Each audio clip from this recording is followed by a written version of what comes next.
doutor Eduardo Martínez Alonso, médico de orixe galega, apolítico e pacifista, finalizada a Guerra Civil Española, na que participou como membro da Cruz Vermella en ambos os dous bandos, era o médico da Embaixada Británica en Madrid cando estala a Segunda Guerra Mundial. Íntimo amigo de Alan Hilgar, agregado naval e encargado por Winston Churchill de coordinar o Servicio Secreto Británico en España, colabora na creación dunha rede clandestina que, amparada pola espionaxe aliada, foi quen de salvar a milleiros de persoas que, fuxindo dos seus perseguidores nazis, entraban ilegalmente en España, auxiliados en ocasiones pola resistencia francesa a través dos Pirineos. E tras un itinerario de etapas incribles que parte dun campo de concentración en Burgos, en Miranda de Ebro, pasa por un salón de té madrileño, Embassy, en pleno Paseo de la Castellana, e finaliza provisionalmente na propiedade La Portela, na vila pontevedresa de Redondela. Desde alí e o abeiro das sombras nocturnas do mar de Vigo, pescadores e mariñeiros galegos evacúan noite tras noite nas súas dornas os refuxiados poñendo proa a barcos aliados fondeados na bocana da ría, alonxados das olladas indiscretas das autoridades e dos barcos e informadores alemáns, máis atentos ao que sucedía nos arredores da costa coruñesa.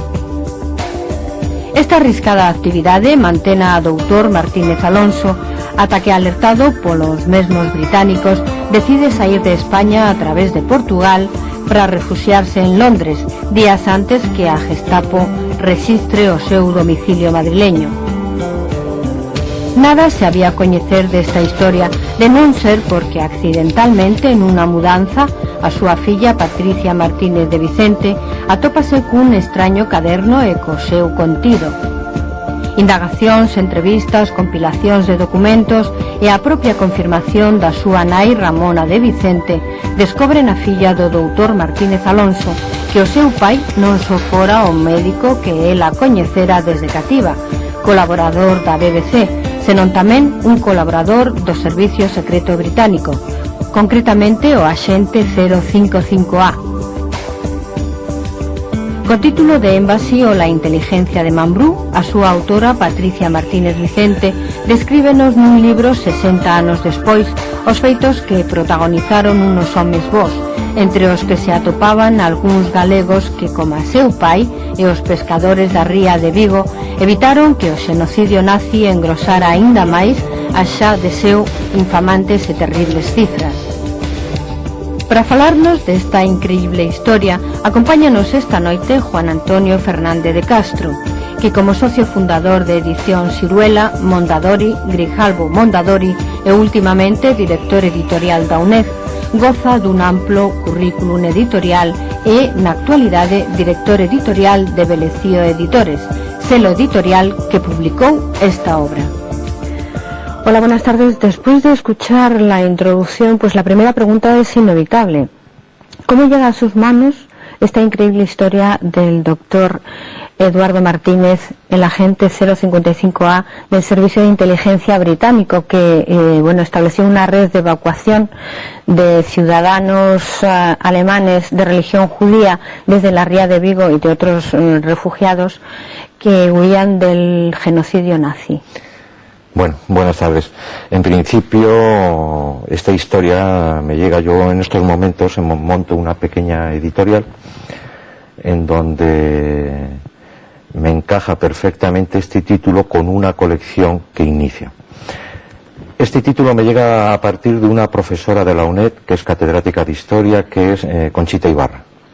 Conchita Ibarra, que sabe de mis proyectos con el tema editorial, me pone en contacto con Patricia Martínez y me cuenta esta historia. Que hay una amiga suya que ha escrito un libro sobre la historia de su padre y que considera que puede entrar dentro de estas colecciones que yo inicio.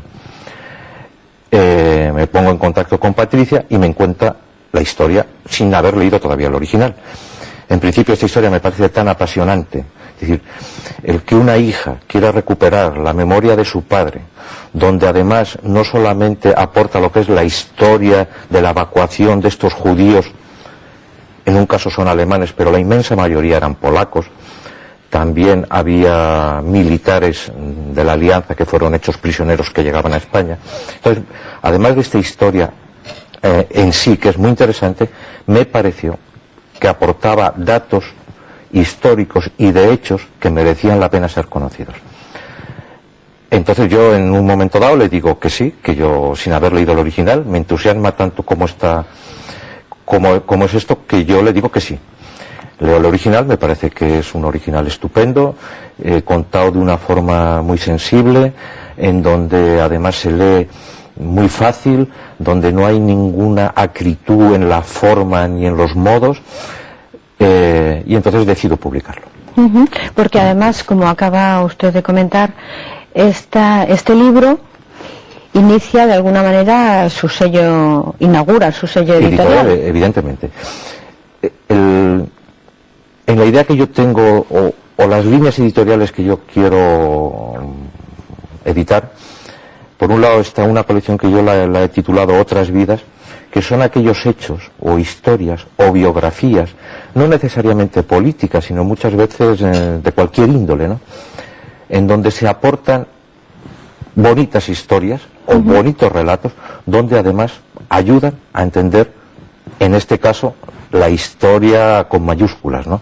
Es decir, porque me pareció en este caso concreto de Embassy, la inteligencia de Mambrú, donde pues se aclara que resulta que hay gente de derechas que, sin ser franquistas y por unos valores que tienen, deciden jugarse el tipo.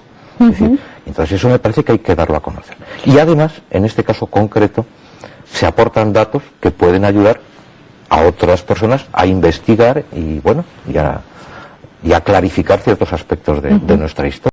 Y precisamente, pues un poco al hilo de esto que acaba de decir, de la complejidad del entramado del espionaje aliado en la península ibérica, amparado un poco, pues bueno, pues por la no beligerancia del régimen, del gobierno del general Franco, que bueno, que parecía que no se enteraba de lo que estaba ocurriendo a su alrededor, y que nos cuenta que transcurre desde el campo de concentración de Miranda de Ebro, que pasa a Embassy, una cafetería, un salón de té en el centro de Madrid, y llega hasta Redondela, en la costa gallega. Claro, evidentemente el gobierno de Franco estaba al tanto de todo esto. Precisamente la no beligerancia y el no compromiso de Franco ni con los aliados ni con los nazis, pues él no quiere meterse. Como además no le comprometían de alguna forma, pues él permitía, ¿no? Permitía que o sabía que por aquí se evacuaban judíos, polacos o militares y tal, pero a él no le preocupaba demasiado, ¿no? Lo que sí debemos de decir primero es quizás que Eduardo Martínez Alonso es un médico gallego que se ha educado porque su padre era cónsul español en Liverpool, o sea que es un hombre de cultura anglosajona, muy afín a Gran Bretaña. Él, por su trabajo, que era médico de la embajada británica y además médico de la Cruz Roja, él le implican en todo este asunto. Y entonces él participa en todas estas operaciones desde que entran estos judíos, polacos, militares, como los queramos llamar, que entran por el Pirineo, llegan a Jaca, a un monasterio de capuchinos, porque estos capuchinos habían sido maestros de Eduardo Martínez Alonso, o sus confesores, algo así. Y al mismo tiempo el camino sigue hacia Miranda de Ebro, donde en este campo de concentración los retenían, ¿no? Los retenían porque estaban sin papeles y estaban retenidos por el gobierno de Franco, además, ¿no? De ahí, en coches y utilizando cualquier otro sistema, bajaban a Madrid y en el salón de té Embassy los cuidaban, los alimentaban. En algunos casos la dueña Margarita Taylor los subía a su piso, que era el segundo, los alimentaba. En el caso de que estuvieran enfermos, los curaban, y en algún otro caso Eduardo Martínez Alonso los llevaba a su casa, en su casa de Madrid. Y el siguiente paso era que ya en los coches de la embajada británica los metían y salían hacia Redondela, donde Eduardo Martínez Alonso tenía una casa pegada a la ría de Vigo, en una casa que se llama La Portela, y en esa casa los volvían a cuidar, porque los llevaban en coches de la embajada británica, porque esos coches no los paraba nadie, eran coches que ni la Guardia Civil ni nadie tenían camino libre, y ya en Redondela estaban los días suficientes para recuperarse y ya los metían me parece que se llaman dornas, ¿no? Sí. En las dornas, y con unos marineros gallegos que deberían de ser amigos del doctor Eduardo Martínez Alonso, los llevaban a los barcos británicos que estaban atracados en la ría de Vigo. Y por esto, porque de todos los que participaron, porque participaron hasta la resistencia, desde la resistencia claro. francesa hasta los capuchinos que usted sí. ha nombrado, pero lo que fue inestimable fue la colaboración de los marineros gallegos, que creo que todavía queda alguien. Quedan, vamos, de aquellos 3 marineros que son Faustino Otero, su hermano Moncho y un compañero que se llama Manolo, no queda ninguno. Quedan los hijos de Faustino, que me parece que hay un varón y una hembra. Después, de los que viven de La Portela es Lola, que fue una criada que tuvieron en La Portela, que además con su hermano ayudó mucho a sacar. Pero es curioso que en todas estas historias y estos personajes, que es una de las cosas que a mí me pasma, igual que me pasma lo del doctor Martínez Alonso, que jamás cuentan nada. Hay como un secreto, ¿no? Un silencio, un pacto. O es un secreto que no quieren contar para evitar males mayores a su familia, Lalo a Moncha, a su mujer, Ramona de Vicente, para no comprometerla, contra menos sepa mejor. Supongo que los marineros debe ser una forma de ser de la gente de campo, en que ellos hacen el favor y no preguntan, se hace y se acabó. Y también siguiendo un poco el mismo criterio, es decir, no complicar a sus familias, porque claro, la Gestapo andaba por ahí. Si en la ría de Vigo estaban los barcos británicos, es que en la de La Coruña estaban los alemanes. Entonces, contra menos se sepa, mejor.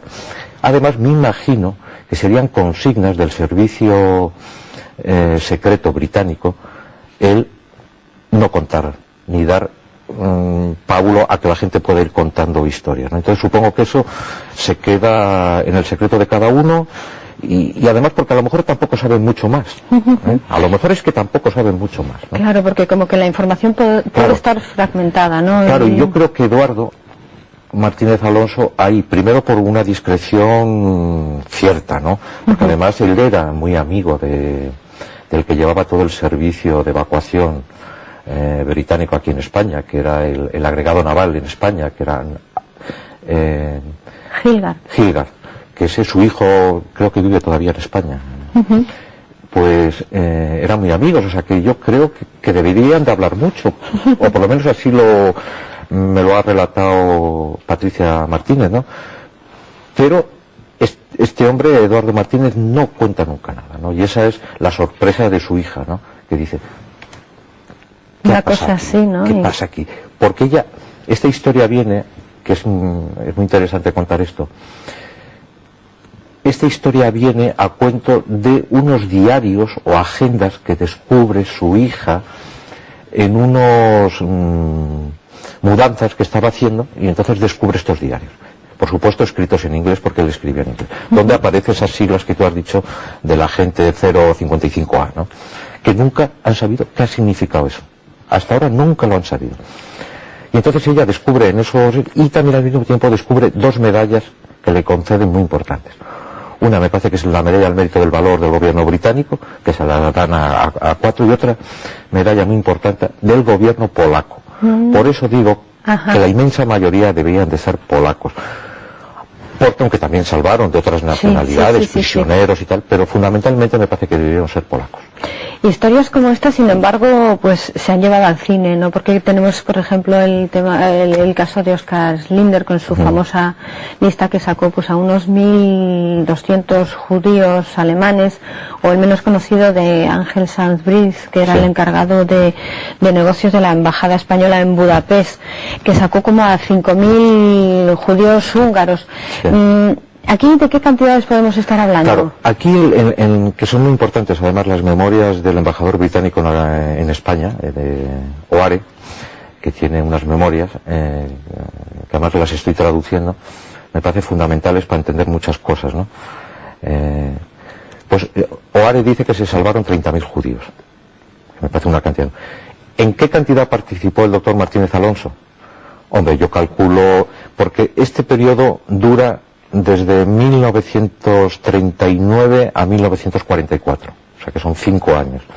De estos 5 años, el doctor Martínez Alonso participa en 2, porque después tiene que acabar huyendo a Inglaterra, porque la Gestapo está detrás de él.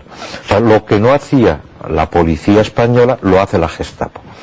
Y es muy gracioso en uno de los capítulos como el comisario español, que está en la Puerta del Sol, que les concede los pasaportes a Lalo y a Moncha, recién casados, para poder salir de España, se le presenta a continuación pues un agente de la Gestapo. Dice, oiga, usted no sabe que existen unas listas de personas no gratas para el régimen nazi. Dice, sí, a mí eso me da igual. Dice, pero es muy típico del español decir, oiga, este es mi país, estos son mis paisanos y yo hago lo que quiero.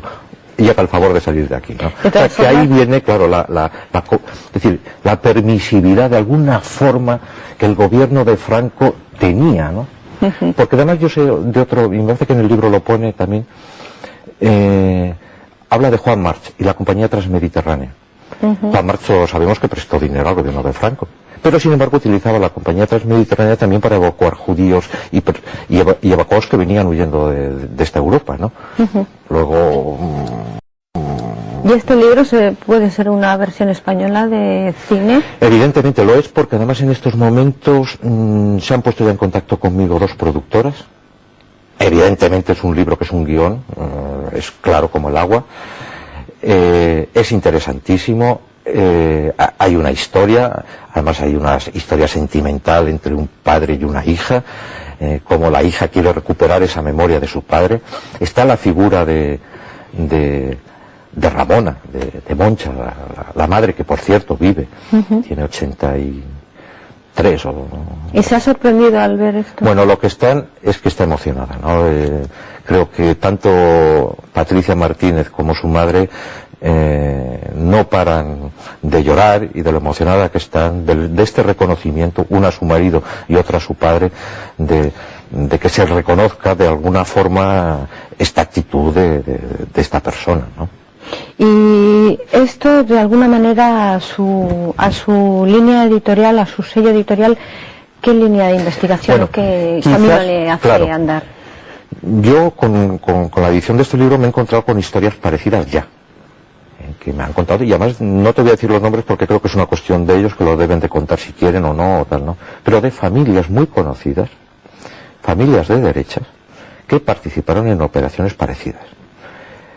Por otro lado, claro, los archivos españoles están cerrados casi todos. Creo que ahora abren los archivos de Guadalajara, pues para saber cómo funcionaba el campo de concentración de Miranda de Ebro. ¿Qué pasa con los evacuados judíos polacos que salían de Redondela, pero que la inmensa mayoría de ellos iban con certificados de defunción firmados por el doctor Eduardo Martínez Alonso para evitar que les siguieran persiguiendo? Es decir, ¿dónde está todo eso? Eso tiene que estar en algún lado. Donde Patricia ha podido investigar más ha sido precisamente en Londres, en donde ha localizado listas de personas, de gente con estos mismos hechos, ¿no? Y creo que fue la primera sorprendida de saber que su padre, aparte de trabajar... Claro. Y ha tenido que luchar mucho con su madre, porque han sido su madre la que le ha contado más. Lola, que es decir, porque además parece que los vericuetos ya ha sido como una trama, que probablemente lo habrá sido, ¿no? Pero al final te encuentras que un poco salen como pueden, ¿no?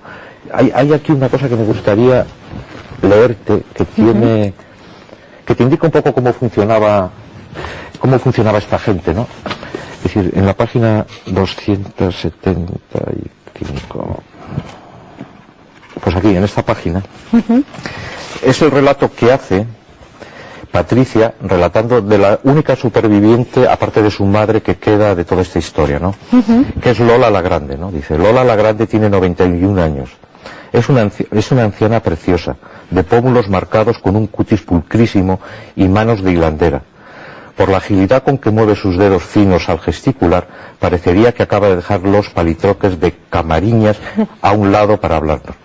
Si no fuera porque está ciega, por su distinción y postura innatas, nadie diría que hace 50 años labraba la huerta de mi abuela y le ordeñaba las vacas.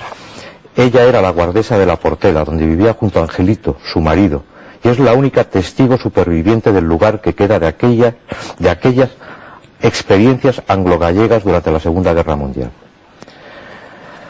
Aunque solo podía escucharme y no me había vuelto a ver desde mi infancia, me distinguió en cuanto me identifiqué. Sí, claro que me acuerdo de Lalo, y de ti cuando te escapabas para comer el caldo que yo hacía. Lola, no puedo olvidar que tu hijo Angelito fue quien me enseñó a hablar en gallego. ¿Pero tú te acuerdas de las noticias que yo busco? Desde luego. Llegaba mucha gente extranjera, bien vestida, paraban poco y salían enseguida. Yo preparaba la casa y hacía la comida, pero sabías a qué iban. Andaban escapando, así me lo decía tu padre. Al marchar, cruzaban el río Miño por Guillarey. En Tui está más hondo. Tu abuela tenía una muchacha que se llamaba María, que era de allí, y su hermano quedaba esperando para pasarlos a Portugal. Era gente perseguida. Antes de que marcharan, tu padre firmaba los certificados de defunción, y luego salían otra vez de viaje. Pero ¿cómo cruzaban el río? A nado. Descubrí esta alternativa de fuga utilizada cuando se hacía más peligrosas las salidas acuáticas por la ría de Vigo. O sea que esto te viene a indicar que un poco también cómo funcionaba, ¿no? Que y esta gente participó en toda esta historia y sin embargo no dijeron nada. Era la sale, me parece, Lola en una foto con Patricia en brazos ahí en la Portela, ¿no? Y bueno, yo creo que es gente que hay que hacerles un reconocimiento, ¿no? De alguna forma. No sé si a lo mejor vive algún hijo de ella, o de Faustino Otero, o de su hermano, ¿no? Pero bueno, que de alguna forma se reconozca que fueron gente que se comportaron de una forma altruista, sin pedir nada, y sin embargo después sin reclamar tampoco nada, ¿no? Y ya está, ¿no? Y para finalizar, y puesto que estamos en Galicia, ¿algún proyecto para Galicia editorial? Bueno, yo en este momento, pues todo esto me ha desbordado un poco, este libro, porque, bueno, cuando una pequeña editorial inicia este paso, pues bueno, prácticamente todo recae sobre mí, en fin. Porque Belecío Editores es una pequeña editorial que le puse el nombre de Belecío, que es mi pueblo, un barrio de comillas, que yo soy de Santander, aunque, quiero que se sepa, mis orígenes son gallegos de Monforte de Lemos, ¿no? Con lo cual todo lo gallego me toca muy cerca, ¿no? En mis planes editoriales está, por un lado, que voy a empezar a coeditar con la UNED una colección de multidisciplinar, por llamarlo de alguna forma, libros de ensayo, en fin, y de alguna forma darle yo toda la cobertura promocional, en fin. Por otro lado, me interesan mucho los niños. Hoy en día se lee más, por supuesto, pero creo que a los niños hay que enseñarles a leer. Leer cuesta un esfuerzo y hay que acostumbrarse. Entonces estoy iniciando una colección que no es que fuese así exactamente, pero cuando te van viniendo los originales te encuentras obligado a... Entonces quiero empezar una colección de literatura infantil, de cuentos infantiles, escrita por autores actuales, para niños actuales, con dibujos actuales, ¿no? Y por supuesto tengo en cuenta Galicia, ¿no? Porque me parece que ahí hay una cultura y hay una forma de ser que creo que hay que reflejarla, por lo menos en cuentos para niños, ¿no? Porque lo que primero que inicio son una colección, estos cuentos son de Extremadura. Y lo que me llamó la atención, porque ahora hay que elegirlos bien, ¿no? Lo que me llamó la atención de esta colección para niños, de cuentos de Extremadura, es que son cuentos del campo, de una granja situada en Extremadura, donde se usan términos de campo, como majada, paridera, es decir, De eso que de verdad. De verdad, claro. Son los cuentos escritos por una abuela a sus nietos. Pues nos quedamos esperando los cuentos gallegos. Sí, y muchísimas gracias por estar y sobre aquí. todo que me tienen que llegar. Y gracias a ti, Isabel.